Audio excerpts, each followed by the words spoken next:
Bonjour et bienvenue à la grande édition dont voici le sommaire. Le baccalauréat international, une organisation internationale œuvrant dans le domaine de l'éducation, a réuni ceux qui travaillent dans le secteur de l'éducation au Rwanda afin de leur expliquer le programme d'enseignement IB. Au sommaire également, nous reviendrons sur la célébration de ce vendredi 2 août de la fête de la moisson un peu partout sur le territoire national. Les citoyens se sont réjouis de la production dans le secteur agricole et de l'élevage et d'autres réalisations enregistrées dans différentes activités économiques. Ailleurs dans le monde, nous parlerons de Tajana Smith qui devient l'athlète olympique la plus titrée d'Afrique du Sud.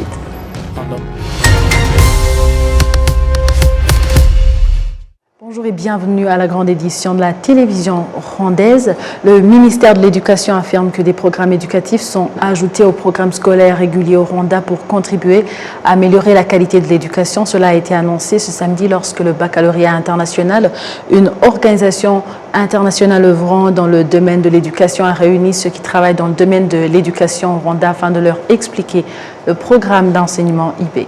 Suivons les détails avec Patrick Nividandi. Le programme IB, baccalauréat international, est actuellement enseigné dans plus de 5000 écoles, dans plus de 150 pays à travers le monde, au niveau de la maternelle, du primaire, du secondaire et de l'université. Le baccalauréat international est le nom communément donné au programme des diplômes de l'organisation du baccalauréat international. C'est un diplôme de fin d'enseignement secondaire reconnu dans plusieurs pays qui permet l'accès à l'université. Il propose dans des écoles à vocation internationale pour des élèves de 16 à 19 ans. Son programme s'étend sur 4 ans et est proposé en 3 langues de scolarisation, l'anglais, l'espagnol et le français. Le ministère de l'Éducation indique qu'à ce jour au Rwanda, une seule école utilise ce programme et que 4 autres écoles ont exprimé le désir d'inclure ce programme dans leur enseignement. Anna Bagabe, enseignante à l'école Greenies Academy, affirme que depuis qu'ils ont commencé à utiliser ce programme, IB en 2005, ils ont constaté des changements positifs dans l'apprentissage des élèves. Le responsable de l'organisation IB au niveau africain, Dr Benson Kairu Kamau, affirme que le fait que de nombreux pays africains utilisent ce programme IB a contribué à améliorer la qualité de l'éducation sur le continent. African students become more grounded on, for example, accepting who they are, learning more about their own history. En étudiant ce programme, les étudiants africains apprennent à connaître et à accepter ce qu'ils sont, leur histoire, leur langue, leur culture et leurs valeurs. De sorte que lorsqu'ils se rendent dans des pays étrangers, en tant qu'ambassadeurs de l'Afrique, ils comprennent ce qui est important pour eux en tant qu'Africains. Et quand ils partent, ils savent qu'ils reviendront pour développer l'Afrique.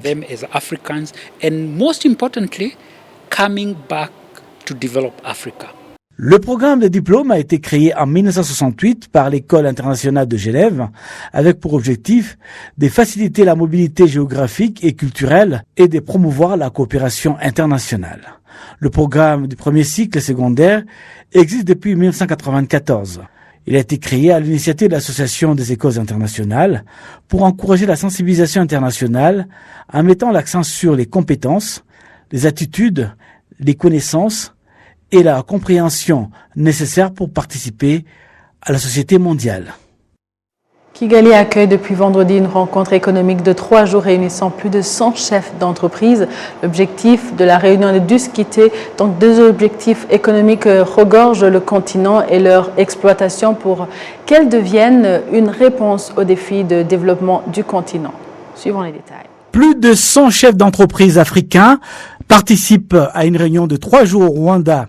Au cours de ces week-ends, ils vont discuter des opportunités qu'offre le continent africain et de la manière de les exploiter, afin d'améliorer le bien-être de la population ainsi que les économies de leurs pays respectifs.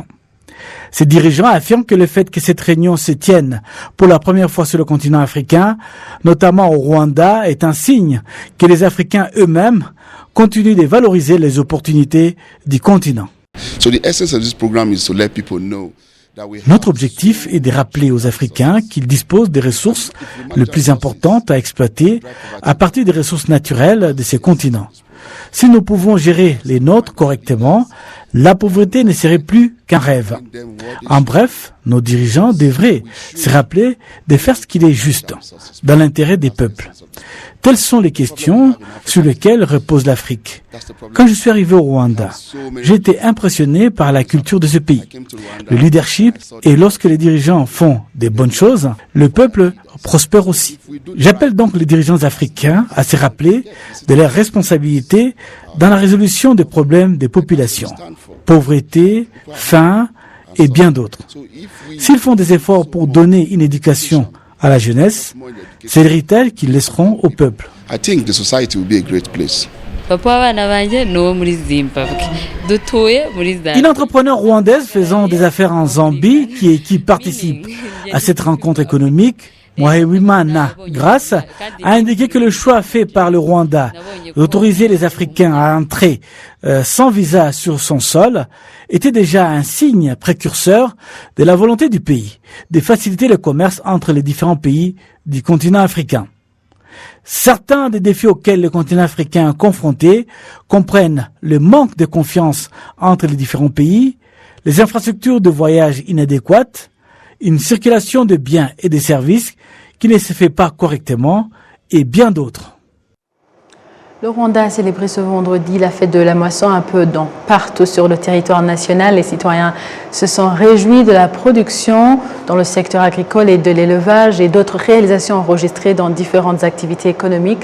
Le ministre de l'Unité des Rwandais et de l'Engagement civique, le Dr Bizimana Jean Damascène, a fait observer que la fête de la moisson est la source de l'autonomie et souligne la convivialité et l'unité des Rwandais. Patrick Nilidandi. Cette fête de la moisson a été célébrée au niveau national en district des Kayonza, c'est en province de l'Est, au rythme des danses des différents groupes folkloriques et du lait qui a été offert aux petits-enfants. Le ministre de l'Unité nationale et de l'Engagement civique, Dr Bizimana Jean Damascène, a fait observer que la fête de la moisson est la source de l'autonomie et souligné la convivialité et l'unité des Rwandais. Uyu rero ni umunsi ndangamuco ukomeye mu buzima bw'abanyarwanda. Cette journée culturelle est très importante dans la vie des Rwandais au cours de laquelle nous commémorons l'héritage culturel ayant servi de socle solide où le Rwanda a été construit et où ses fils ont été rassemblés. Et on se souvient également que cette fête a été la base de l'emploi et de la constitution de stocks de greniers pour l'avenir, parce que le partage de la moisson, c'est aussi le partage du résultat du travail réalisé, c'est-à-dire le travail agricole et surtout le travail de l'élevage qui constituait les grandes professions qui rassemblaient les Rwandais.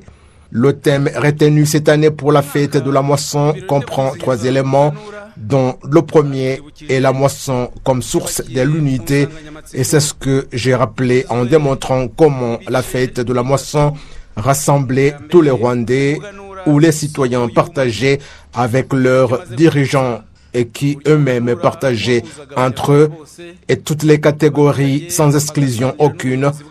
Nous avons souhaité que cette source de l'unité nous rappelle encore une fois cette excellente histoire de notre pays pour que nous puissions soutenir davantage cette valeur pour que notre unité soit consolidée, que notre unité soit notre caractère commun, que notre unité soit le fondement de notre quotidien. Le deuxième élément, c'est que la fête de la moisson, c'est le devoir de l'autonomie, c'est-à-dire l'autosuffisance, vivre seulement de ce qui provient de notre production, que nous soyons autosuffisants, comme le dit le dicton local selon lequel l'aide extérieure vient après le mauvais temps. Le troisième élément souligne que nous célébrons la moisson en appuyant le programme qui consiste à nourrir les enfants à l'école. C'est un point qui nous invite à offrir quelque chose aux enfants, comme nous l'avons fait pour que le programme de nourrir les enfants à l'école que le gouvernement a mis en place soit poursuivi. Lors de cet événement, plus de 10 vaches ont été distribuées aux familles, symbole de l'unité qui caractérise le Muganura, qui est habituellement célébré chaque vendredi de la première semaine du mois d'août de chaque année.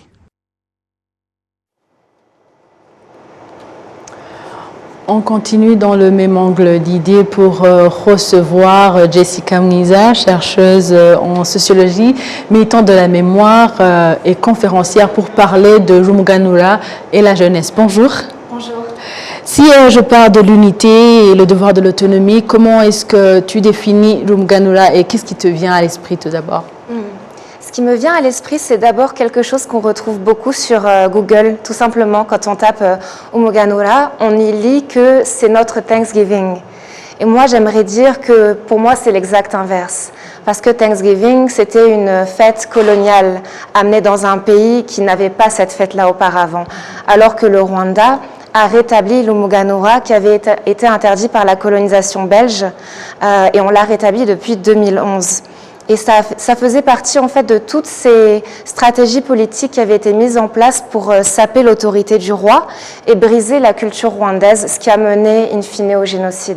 Donc la dignité, l'unité et l'autosuffisance, c'est vraiment important et c'est quelque chose de traditionnel chez nous. Oui, voilà. Alors dans le même sens, quels sont selon toi les sujets de célébration maintenant aujourd'hui?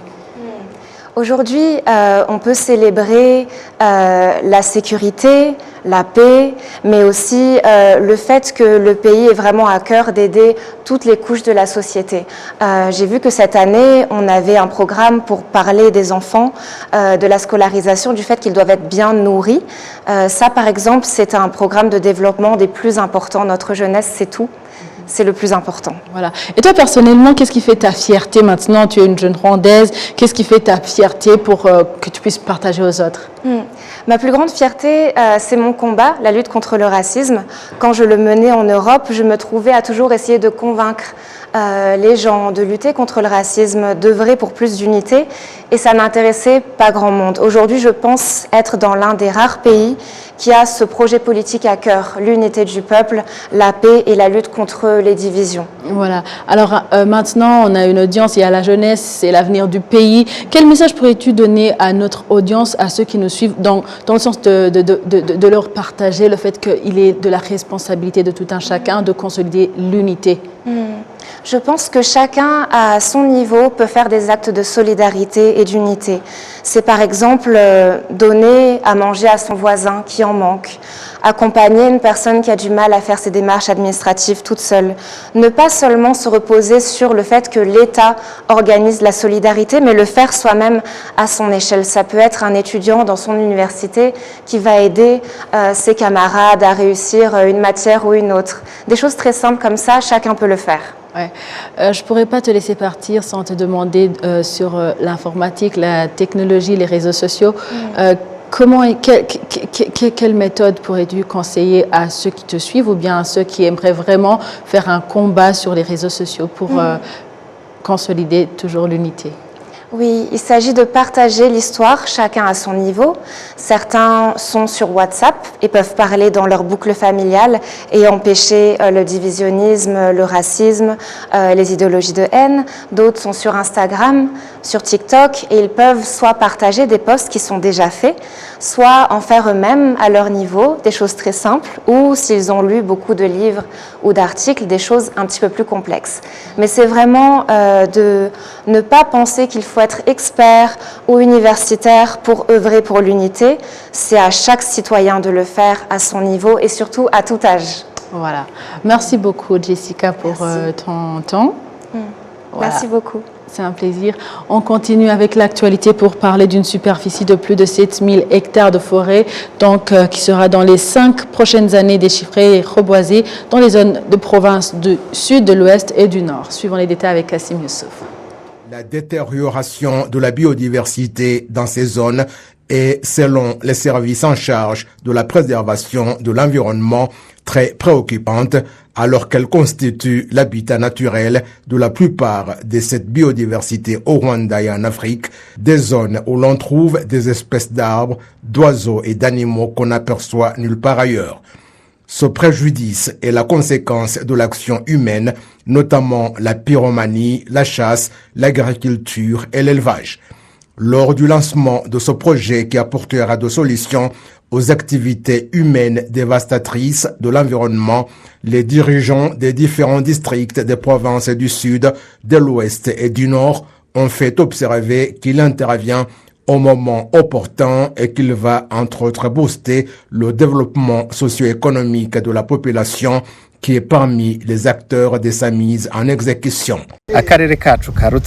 Notre district de Rutsiro est caractérisé par un relief de montagne et un sol léger, et c'est pourquoi, en situation de catastrophe, les personnes vivant dans ces zones de montagne à forte pente sont victimes de glissements de terrain qui causent différents problèmes. Lorsque nous avons donc une opportunité d'un projet comme celui-ci pour la préservation du sol, cela nous aide aussi à développer notre agriculture et en même temps accroître la production.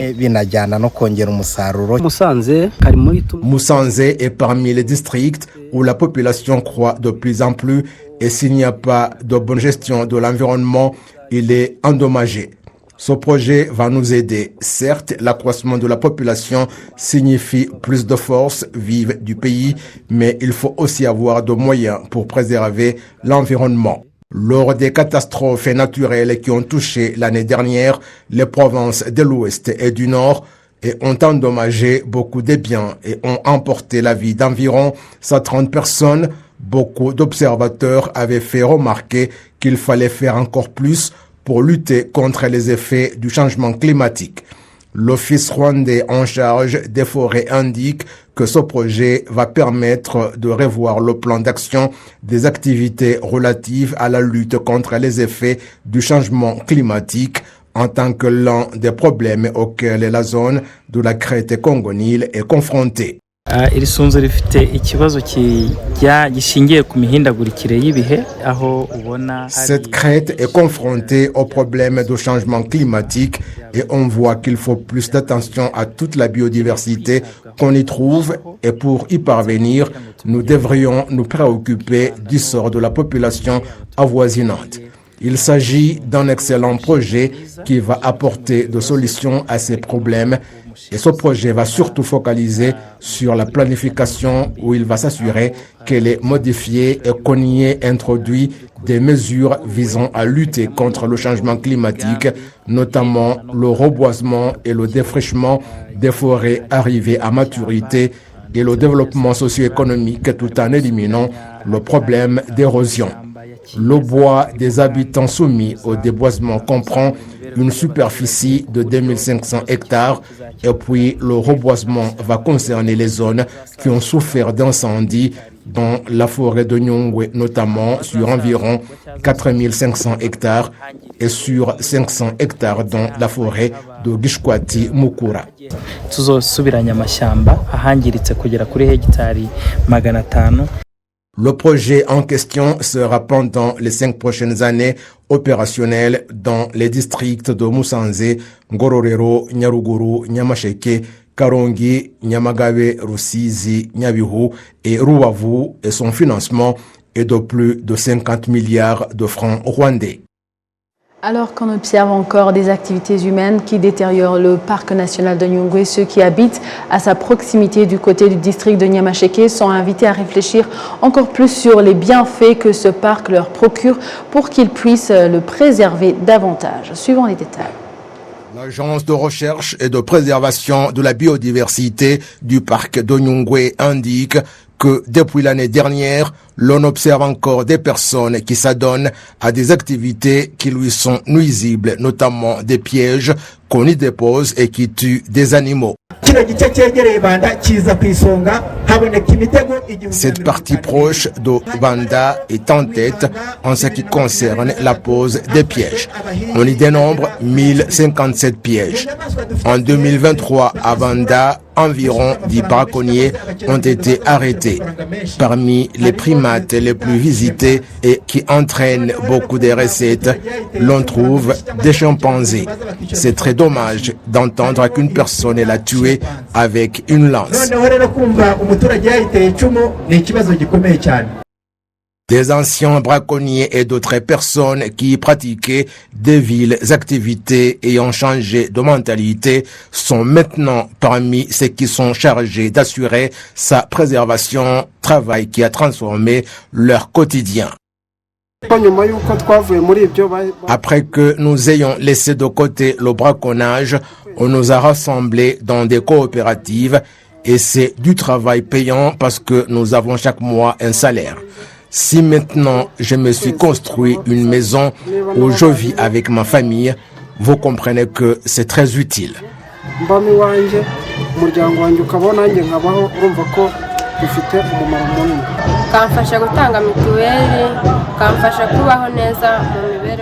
Le travail ici me permet de payer la mutuelle de santé et me permet également de subvenir aux besoins domestiques. Avant, je vivais de manière très lamentable et je ne voudrais jamais revenir dans cette situation. La direction du parc national de Nyungwe a pris l'initiative de sensibiliser les habitants vivant à sa proximité à ne pas s'adonner à tout ce qui pourrait le nuire, notamment des activités qui pourraient causer des incendies.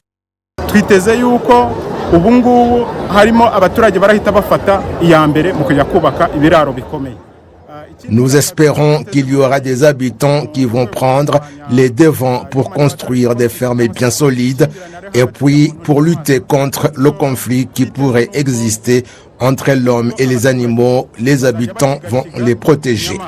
Il y a récemment un animal qui a été trouvé mort à Banda et probablement qu'il a été tué. Comme ils sont maintenant conscients que c'est interdit, nous espérons qu'ils seront des bons voisins avec ces animaux.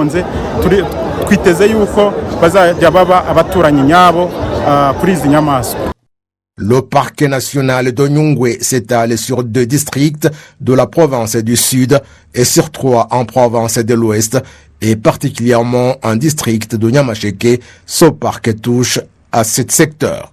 Depuis 1994 jusqu'en 1999, cette forêt naturelle a été victime d'incendies consécutifs à l'action humaine de telle manière que sa superficie a diminué de 12%. La sensibilisation que la direction du parc national de Nyungwe a entreprise pour sa préservation est faite dans tous les secteurs du district de Nyamasheke qui sont à sa proximité. Malgré que les habitants bénéficient des revenus que génère le tourisme, on observe qu'il y a des durs à cuire qui s'adonnent encore à des activités qui l'endommagent. Pour la 12e fois, le Rwanda accueille la conférence All Women Together pour dire toutes les femmes ensemble, une conférence organisée par Women Foundation Ministries. Et cette année, le thème est de From Victims to Champions pour dire de victimes aux championnes. J'accueille Oumunissa pour nous en parler plus. Je vous remercie de m'avoir sur ce plateau. Oui. De quoi s'agit-il? Donc, qui sont les participants pour cette année?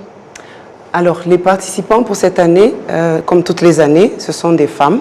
Toutes les femmes qui peuvent être célibataires, les femmes mariées, les femmes entrepreneuses, les femmes au foyer. Toutes les femmes pour les 4 jours, comme vous l'avez dit, c'est du 6 au 9. Mais le 9, le 4e jour, les hommes aussi sont invités. Et ils peuvent... Ça veut dire que les premiers jours, c'est uniquement pour les femmes? Oui. Super. C'est uniquement pour les femmes. Les 3 premiers jours, le 6, le 7 et le 8, sera pour les femmes. Et le 9, le vendredi, tous les hommes sont invités à participer. Alors, donc, pour parler du sens de ce thème, il s'adresse à qui et pour résoudre quel problème? Alors, cette conférence qui est organisée par le Women Foundation Ministries, elle est organisée et elle vise à offrir des outils pratiques et spirituelles pour les femmes afin d'améliorer leur qualité de vie et tout en renforçant aussi leur foi chrétienne. Oui. Alors, quel message pourrais-tu donner à ceux qui nous suivent? Alors, le message que nous donnons et que nous répétons, venez tous ensemble. Nous aurons des bons moments avec de différents orateurs que vous pouvez voir sur nos flyers, et des adorateurs et des orateurs. Ok, merci beaucoup. Je vous en prie. Merci à vous tous qui étiez au rendez-vous d'actualité d'aujourd'hui. Vous étiez avec Amandine Dikouma Savo. À la prochaine. D'ici là, portez-vous bien.